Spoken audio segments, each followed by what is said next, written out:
Kamusta po kayo mga kapatid? Good evening, brothers and sisters. It's a great privilege to have a fellowship with you tonight through online chat to share the wisdom and understanding in the attribute of God and His compassion. Learn how to live with God's compassion in our life. Before we proceed, let us pray.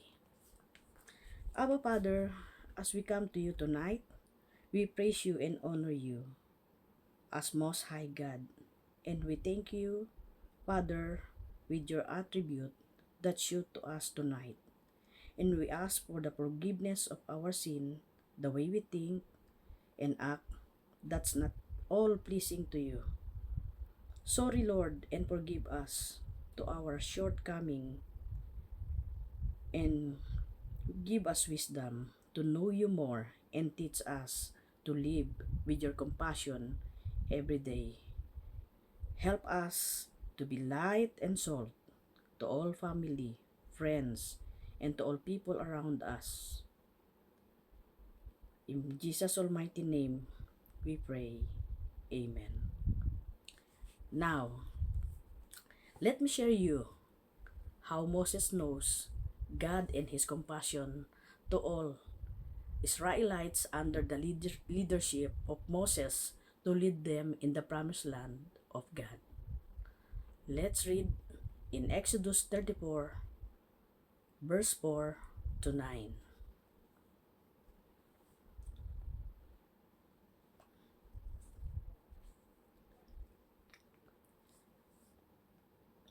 So here, we start to read. And he cut two stone tablet like the first Moses, got up early in the morning and went up to the Mount Sinai, as Lord had commanded him, and took in his hand the two stones tablet. And the Lord descended in the cloud, stood with him there, and proclaimed the name of the Lord. And the Lord passed by before him, and proclaimed the Lord God merciful and gracious, is slow to anger, abundant in goodness and truth, maintaining mercy for thousands, forgiving wickedness and transgression and sin, yet not leaving sin unpunished, visiting the wickedness of the father of the children on the children to the third and to the fourth generation. And at once Moses bowed his head toward ground and worshipped. And he said, If now I have found grace in your sight, O Lord, I pray you let my Lord go among us, for it is stiff-necked people, and pardon our wickedness and our sin, and take us for your inheritance. Amen. So it shows in the verse 5, his name means nature and attribute. We can see that in Exodus 33, verse 19. He said, I will make all my goodness pass before you, and I will proclaim the name of the Lord before you, and I will be gracious to you. I will be gracious and will show mercy on whom I show mercy. See, very clear here that God is merciful, and his attribute that he is merciful and gracious, is slow to anger, abundant in love, in goodness, and in truth. So in verse 6, revealing the name of the Jehovah, that is the nature of the Lord through God. It's very important for us to understand whom really God is, that we believe and have faith on Him. So in this message, in 34, chapter 34, verse 8, such a revelation of God's nature calls for worship and adoration. When Moses see the compassion of God towards us, his nature, it leads to Moses for adoration. It's very important, brother and sister. So in verse 9, says here, Moses include himself in confession, our wickedness, our sin. So it shows in this message, for myself, I am convicted, and God bless me so much with His compassion. There's some question in my life about His compassion that I learn, and I just want to share it with you. And I pray that you reflect too, to learn to be a reflection of God's compassion as a servant, leaders, and a son and daughters of God. These are the questions to myself. Did I really understand God's compassion? According to the attribute of God, that God is the Lord compassion. What is compassion means? Compassion, if we translate it in Tagalog, pagkahabag, no? Awa, pagkaawa ng Diyos sa atin, pakikiramay sa kabila na tayo'y makasalanan. Kung naiintindihan ba natin yung ating tinanggap? Kung sino ang ating Diyos na sinasamba at pinaglilingkuran. Remember, Apostle Paul said in Romans 3:23, all are sinner and fall short to the glory of God. No exemption. Ikaw at ako, sila, tayong lahat ay nagkasala sa mata ng Panginoon. Lahat nakakumit ng kasalanan. And we are not met the standard of God. So, in Romans 6:23, what it says there, for the wages of sin is death, but the gift of God is eternal life through His Son Jesus Christ, our Lord. It's not because that we are good. It's not because of our hard work. It's our belief and faith in God.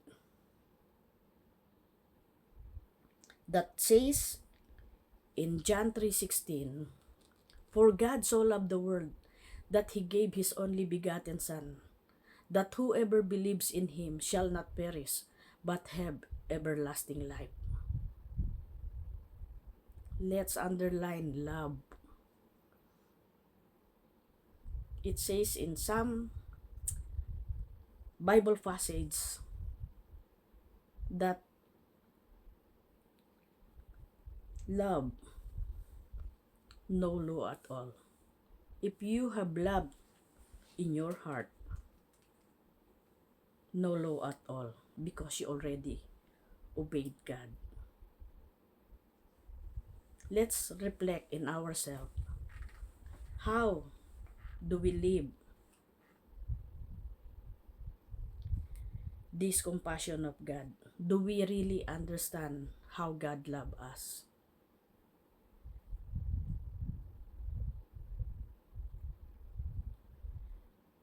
So, as I learn here, No matter how sinful we are, God is there. God always forgive us. How about us? When someone wrong us, doing something wrong to us, cheated us, betrayed us, what our reaction? How this compassion of God lives in our life?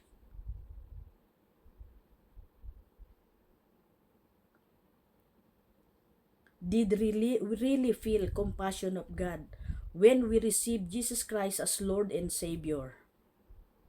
Did God compassion really in our heart? Yes, we scared in hell. That's why there's religion. Then religion is not saving us. Only our relationship with God. The most important, if we having relationship with God, we should understand the compassion of God. How He humbled Himself as God. How He laid down His life for us to redeem us to all our sin. How God bless us. Even we are not deserving. Sometimes in my life I reflect,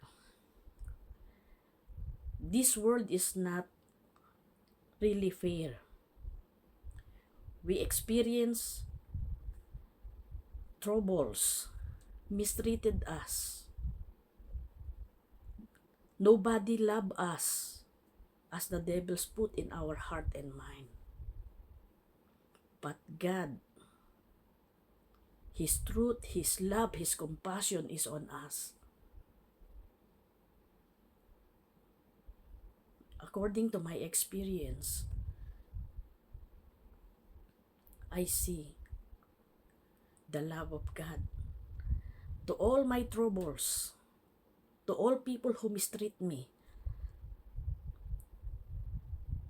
to all unfairness in this world, in the family, in friends, in the community. We should understand what the love of God, the compassion of God given to us.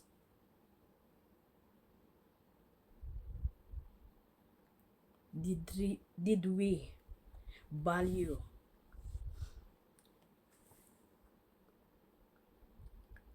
the compassion and the love of God? How? Sa family ba natin, nakikita ba sa buhay natin kung paano yung compassion ni God? Baka pag isa sa kapatid mo, trinato kang hindi kapatid, tinakwil ka, hindi mo na maibigay yung tamang response na ibinigay sa iyo ng Panginoon. Sa mga kaibigan mo na hindi mo lang nasunod, hindi lang nasunod yung gusto mo, paano magre-reflect sa iyo yung love and compassion of God? Unmeritable mercy of God. Hindi tayo karapat dapat dun sa mercy na yun Pero ang Panginoon, ipinakita niya sa atin lahat ng yun. Minahal niya tayo na walang pasubali. We all deserve to perish, to die in hell, to die eternal. But God loved us so much. na sana yun yung nasa puso natin eh. Yes, we know, we accept Jesus Christ as Lord and Savior. Yung takot natin na mamatay tayo, mapunta sa impyerno, yes, God given to us the right to become a child of God. After that, what we are doing? As a servant of God, are we doing properly how God does it to us? Did we did it as well to others? Did we forgive others? Forgiveness is very hard. But it comes too easy to God. Even that He is God, we are not really deserving. You and me are not deserving in the love of God.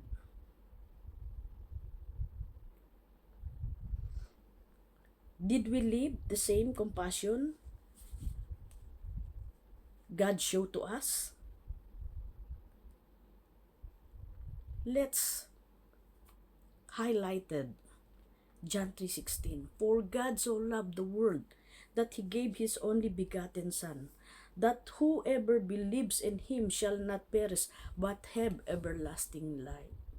Do we lay our life? Do we give our life to our friends, our family? Do we sacrifice?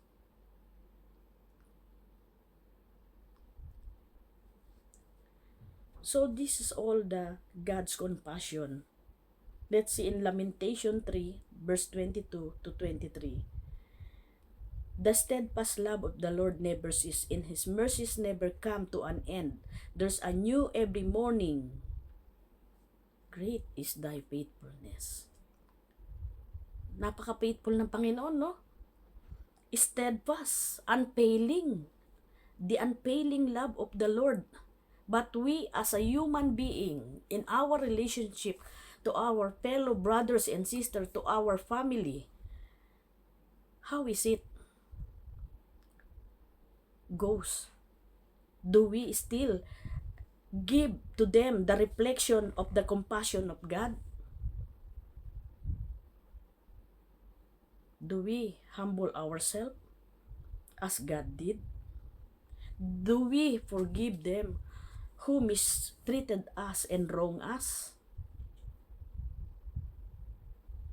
The Psalm 103 verse 8, the Lord is compassionate and gracious, slow to anger, abounding in love. Tayong mga tao di ba? Tingnan natin kung gaano yung compassion ni Lord, yung habag niya, no? Yung pagdamay niya sa atin. Kahit hindi tayo karapat-dapat tumanggap ng biyaya at pagpapala ng pagsisave niya sa atin. Pero yung pag-ibig ng Panginoon, inabot niya pa rin sa atin. Tayo mga tao, makagawa lang ng kasalanan, yung kapwa natin, we hated them too much. We don't now want them to see face to face. In our church, if there's someone who wrong us, against us, if the message hurt us, no one comes now to the church because of that feelings, hated. No compassion, no love, no forgiveness, no understanding. But see how God, compassion to us, is slow to anger, rich in love. Dapat ito yung naghahari sa atin Hindi natin titingnan yung sarili natin Diba sinasabi sa Bible, keep an eye on Jesus, the reflector, no? Siya yung pinakaliwanag, no? Ng buhay natin. Sa Kanya tayo titingin, hindi sa ating mga sarili.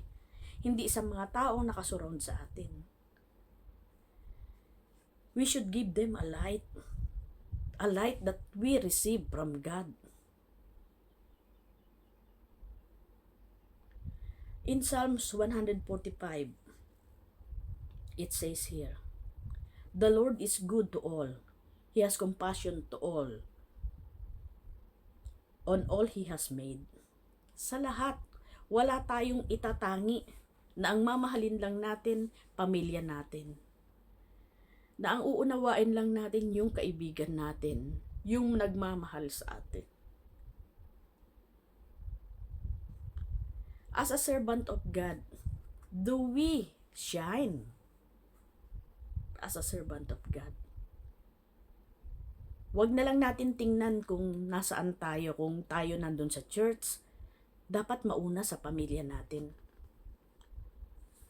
As a head of the family, the father, the mother, they should be show light to their children, children's, and children's. The mother show the light, the humbleness, the submission heart to their husband, and vice versa, husband to wife. If God's forgive you, God's forgive me, we ask for forgiveness and we receive the forgiveness of God, we should forgive each other. We should show the real God is, whom we worship and serve. So, nabilis ako sobra dito sa message na ito. Sabi ko kay Girlie, akin na lang. Sabi ko, it speaks so much to me. It's happened to my life that no one else can replace the love of God. Only Jesus. Even your family cannot have the way how God loves us. But it doesn't mean God is God. We are the children now of God, adopted son and daughters of God. If we really accept Him as Lord and Savior, the compassion, the love of God, the unmeritable mercy of God upon us must show to our life. In Isaiah 49, verse 15 to 16, even if a mother forgets the nursing child, God promised, "I will not forget you. Behold, I have engraved you on the palms of my hands." Nakita natin kung gaano tayo kamahal ng Panginoon. Maging ikaw man itakwil ng magulang mo, ng kapatid mo, ng kahit sino, yung pinakitang halimbawa sa atin dito ng Diyos. Kung tunay siyang nagmahal sa atin, ipinakita sa atin dito sa verse na to, naka-engrave tayo sa puso niya. Na kahit nagkamali, nagkasala tayo, hindi tayo karapat-dapat sa pagpapatawad niya, sa pagbubuwis ng buhay ng kanyang bugtong na anak, pero pinaramdam niya pa rin sa atin ang tunay na pag-ibig through His Son, Jesus Christ. God, in Exodus 34:6, God describes Himself as compassionate and gracious, slow to anger, abounding in love. Paulit-ulit sinasabi sa Bible. He's compassionate and gracious to all of us. Psalm 119 verse 56, 156. Your compassion, Lord, is great. Preserve my life according to your laws. When Moses go up into the Mount Sinai, after the idolicism of Israelite through the leadership of Aaron, God shows still God's compassion. He preserved us. And God giving law to Moses that start the Ten Commandments. Yes, the Ten Commandments from 1 to 10, but God divided it into 2. Love your God with all your heart, with all your soul. No? And the second one is love your neighbor. And the root, that sum of 2 commandments is love. There's such no law against love. Kung nandoon sa atin, kung naintindihan natin, yung tinanggap natin na pag-ibig ng Diyos sa atin. And it says here in Isaiah, "Through the mountain be shaken, yet my unfailing love for you will not be shaken, says the Lord, who has compassion on you." Nakita natin, hindi ka dapat ma-shake ano man nangyayari sa mundo, ano man nangyayari sa buhay mo. Kahit mistreat ka ng tao, kahit itakwil ka ng kamag-anakan mo, kahit wala nang nagmamahal sa iyo, pero ang Diyos, yung love niya, yung compassion niya nasa iyo, hindi ka niya pababayaan. Ako at ikaw, tayong lahat. Minsan nawawala sa atin to because we think that we are the head of the family. We are the leader of the family. Na walang dapat susundin, ikaw lang. Minsan nawawala na yung humbleness, yung understanding that even that you are the head of the family, you have to listen as well. You have to show and reflect the light, the good example to your children, to your wife, and vice versa, wife as well, to your husband and to your son, daughters, your children's children. Ang sarap nito kung titingnan natin yung mensahe na to, kung iisa-isahin natin. No? Napakaganda. Sa Daniel nga sinasabi niya rito eh. We have sinned and have done evil, have behaved wicked and have rebelled by departing from your precept, from your judgment. We have no listened to your servant, to prophet who spoke in your name, our king, our prince, our father, and to all the people of the land. Pinapakita dito yung wickedness ng tao eh. Ikaw, ako, makasalanan. Pero tingnan nyo na lang kung paano tayo minahal ng Diyos.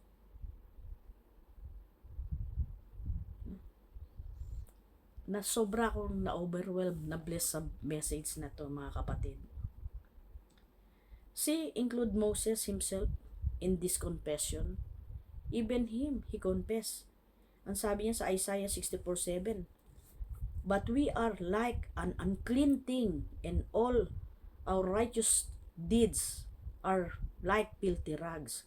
We all fade like leaf, and iniquities like the wind have taken us away.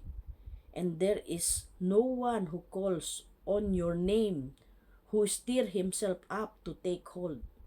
For you have hidden your face from us and have consumed us because of our iniquities." Nagalit kasi ang Panginoon eh. Even siya, nagsusumamo sa Panginoon. Alam niya na siya rin ay makasalanan. Nagkasala sa Panginoon. That yung compassion ni Lord, it leads to, nung maintindihan ni Moses, it leads to worship. Dapat kung naintindihan natin, makasalanan tayo. Dapat makikita sa atin kung sino yung Diyos na sinasamba natin, na tinanggap natin. Dapat yun nagre-reflect sa buhay natin.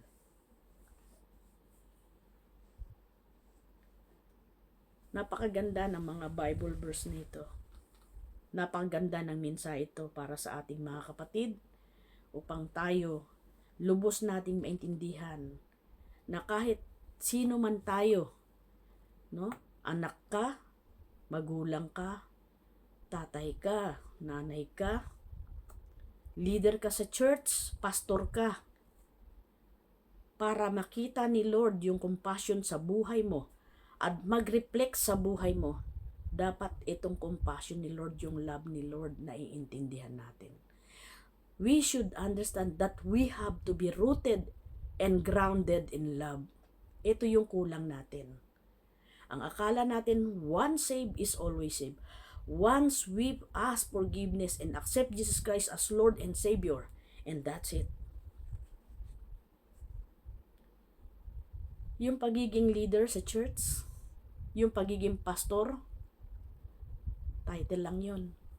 Tama yun, title lang yun.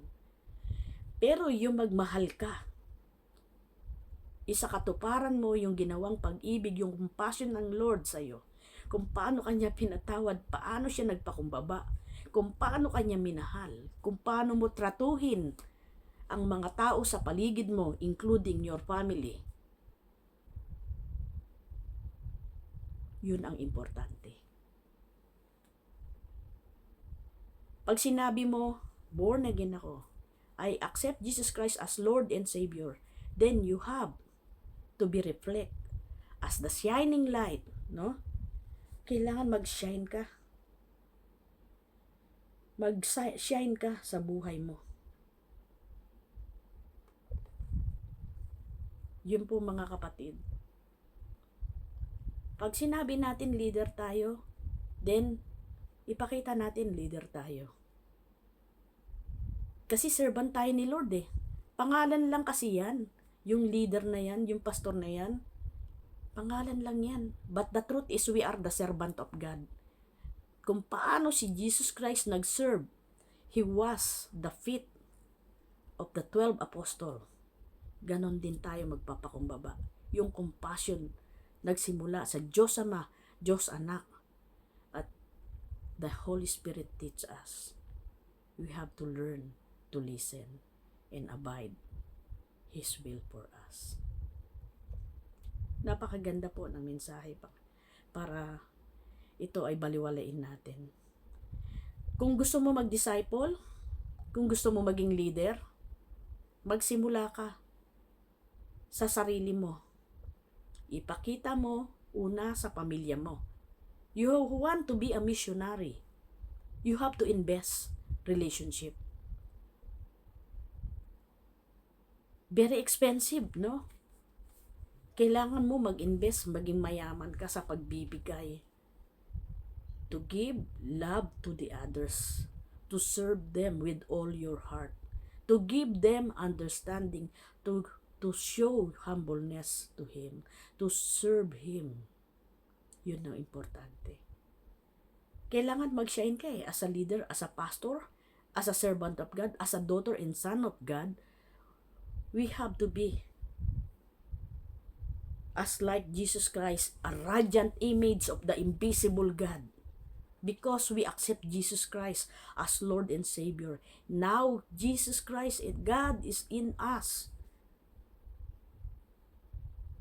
So I hope and pray that those God compassion show us and we receive will manifested in our life. That may flows, no?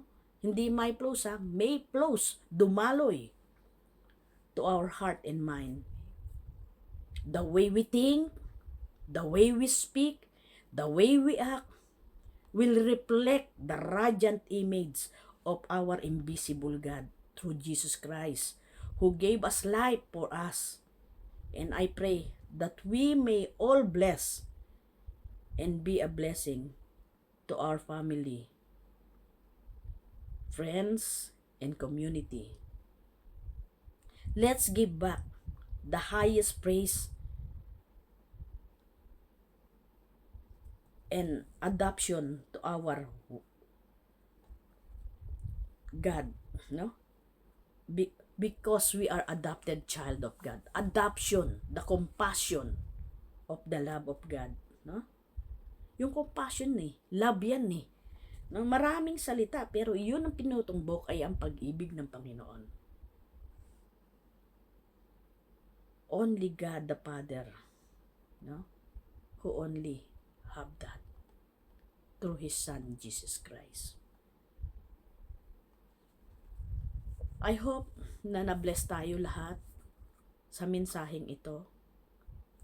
Huwag natin kalimutan yung pag-ibig ng Panginoon. Simulan natin sa pamilya natin. Sa inyong mga anak, sa inyong mga asawa, sa inyong mga kapatid. Ipakita natin sa ating sarili kung sino yung Diyos na tinanggap natin at isabog natin sa buong mundo. Kung gaano ka-great yung compassion ni Lord sa atin. Mahal ka ng Panginoon and mahal kita, kapatid. Kung nasaktan ka, nasaktan akong una sa mensaheng ito. I hope that God bless us all and have a blessed evening to all. God bless us all. Thank you.